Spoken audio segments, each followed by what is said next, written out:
So here we are on our last morning, heading out to the station. It's Wednesday, and after 7 nights in Berlin, it's time to say goodbye. It's been scorchingly warm and glorious, but now we're heading east, going to Warsaw. And we're heading to the station, which is that away, on the trams. And we're very excited. 6-hour train journey. Unfortunately, there's been a few management cock-ups in the fact that we're having to travel the whole way second class with the students and the backpackers, but I'm sure we'll manage. And here comes our tram. Woo! So our train, I think, is the 9:37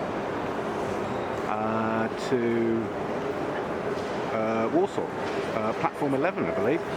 So it's 9:30 in the morning. I guess it's kind of, you can look behind me, a bit sort of rush houry. There's a few Germans on their way to the office, poor sods, and we're at the main Berlin station. There's Katie.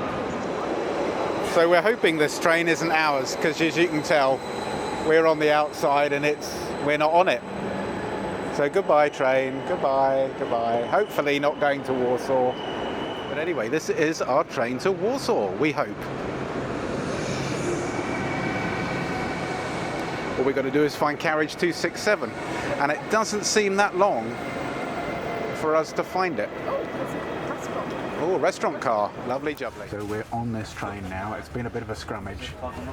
How are you doing, Katie? A bit stressed. That was quite stressful, but I'm doing okay.